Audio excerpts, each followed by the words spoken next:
They said it was just turbulence. Routine. Nothing serious, but the clouds were too still. The silence too deep. She walked the aisle with forced calm, but something crawled up her spine. A baby cried. The lights flickered.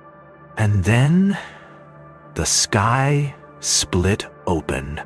Lightning cracked through the fuselage like the finger of a god. The right engine exploded in a fireball. People screamed. Oxygen masks dropped.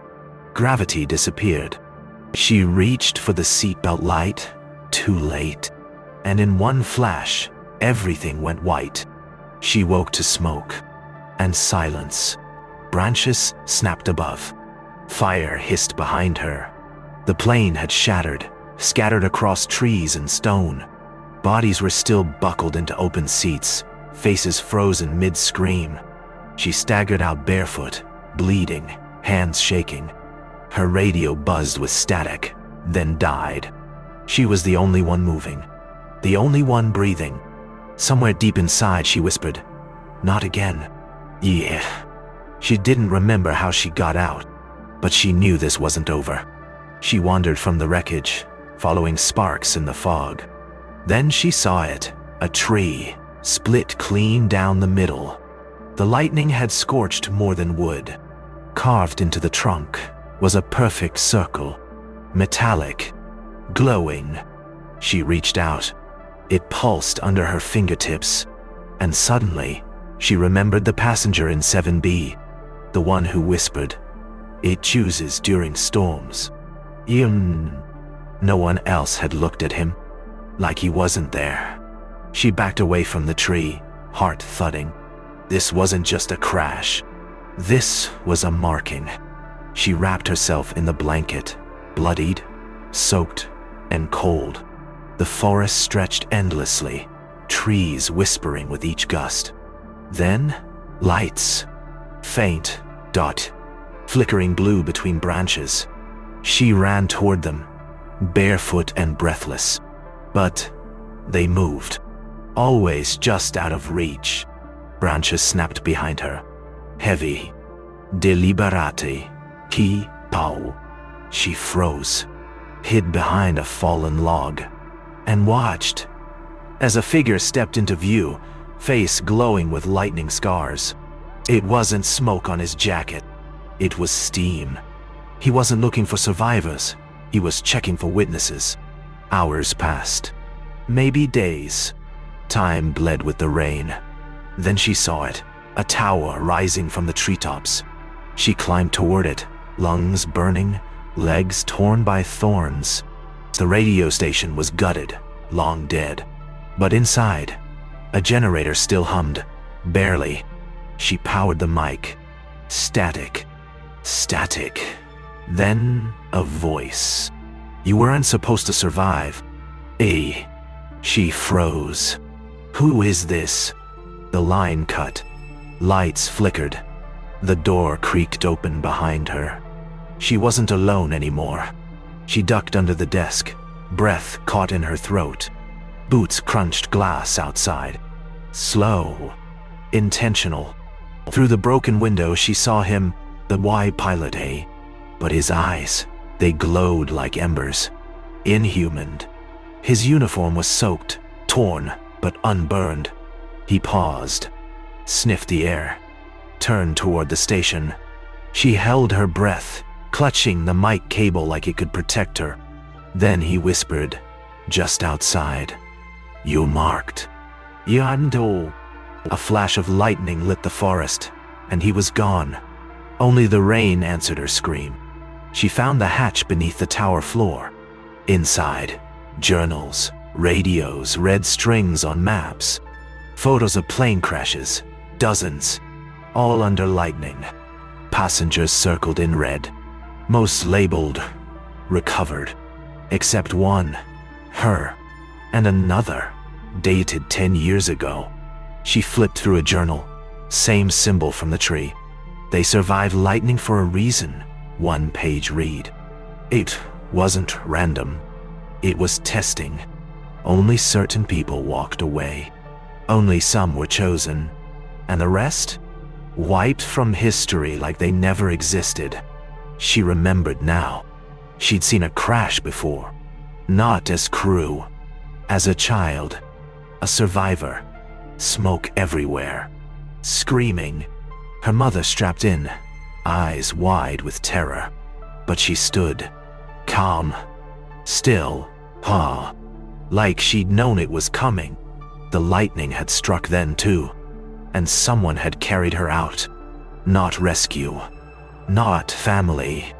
A man in a white coat with the same symbol on his wrist. She was never rescued. She was recovered. Everything in her life since was part of that test. And now, they wanted her back. She followed the journal's last coordinates through the forest. Then, firelight. Voices. Laughter. Muted by pain. A small group sat by a campfire, backs scarred by lightning burns. They turned as she stepped forward, holding the marked page.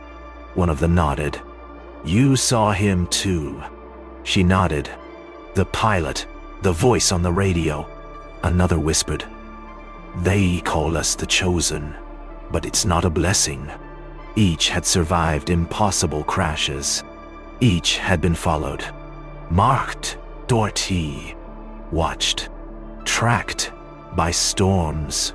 And now, they were planning something. The leader, a scarred woman named Ka, laid out the map. Crashes. Survivors. Patterns of storms that defied science.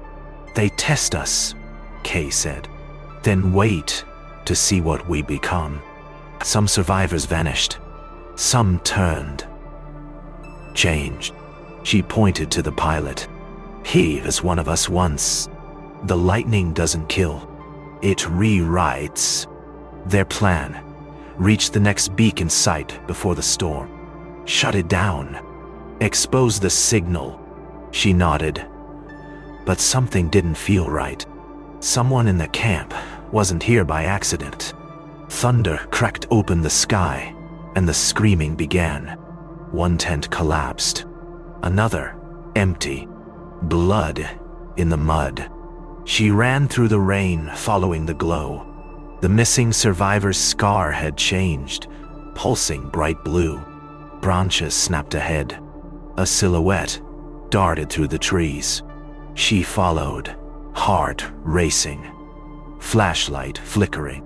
Then she found him, kneeling, whispering in static. He turned, eyes dead, voice mechanical. They're already inside. Lightning struck just feet away. He didn't flinch. And when she looked up, there were more coming. The camp erupted in chaos. Fire, screams, blue sparks everywhere. She grabbed a flare and dove into the fight. One figure tackled her. Eyes glowing, mouth twitching with static. "You were meant to return." It hissed. She struck it with the flare. It howled, not human anymore. Ka fired into the shadows. Two went down. One didn't get up again. The storm above boiled, flashing symbols into the clouds. This wasn't just weather. This was a signal. They had hours left before the next wave. And she realized the beacon was already active. They followed the storm's pull to the Earth's belly. A hatch hidden beneath tree roots. Cold air poured out. Inside, stone, tech, and something older than both. Blue lines pulsed along the walls like veins. Kay whispered, "This is where they test resonance." Each survivor began to hear things, memories not their own. Voices from other crashes, other lives. The structure wasn't a lab. It was a transmitter. She touched the wall, and it called her by name. Not her current name. The one she'd forgotten. At the core of the chamber hovered the lightning itself. A living storm, trapped in a sphere, pulsing, breathing. She stepped closer, heart pounding with recognition. It wasn't just light. It was memory. Jorn. Images flashed. Every crash, Every marked survivor, every death rewritten. Kay screamed behind her, begging her to step away. But she was already inside the pulse, already age chosen. Ish, pai, pa, arj, iru, pun, pun. The orb whispered, "We sought harmony. You bring resistance." Ni, st. They hadn't been killing humans, they'd been selecting hosts.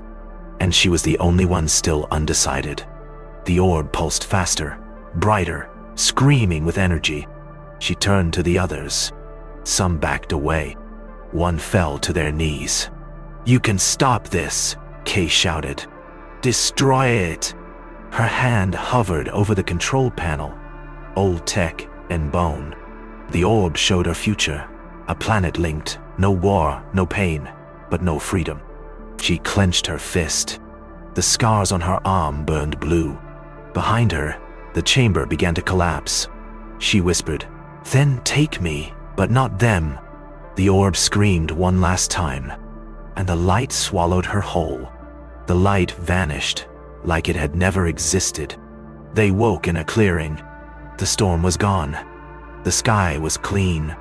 The underground structure had collapsed, sealed forever beneath stone. Survivors staggered up, coughing, burned but breathing. Kay looked around. Where is she? Only ashes remained where the orb once hovered, and in the center of the ash, her locket. The air buzzed once, then fell silent. Whatever she did, it ended the signal, but it also erased her from every system, every name, every past. Weeks passed.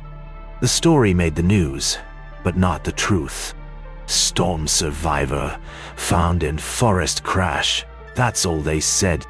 The beacon site was buried. Records sealed. But satellites picked up anomalies, brief pulses of unknown origin. Weather patterns shifted. Lightning moved differently now. At dusk, the wind carried static through cities. And once, just once, a voice echoed in a control room. Still watching. Still waiting. Ah. The technician looked around. No one had spoken, but the monitor flickered, showing her face. Just for a second. Somewhere far from cities, far from maps, a woman walked alone. Her clothes torn, her eyes calm. Each step left a tiny spark in the dust. She didn't speak, didn't look back. She carried no ID, no phone, no past. But the mark on her hand glowed when the sun touched it. She'd stopped the storm. For now. But the storm had also changed her. Uri, Ponti, Kaba, Isor. And whatever she became wasn't finished yet. Because lightning always returns to where it remembers.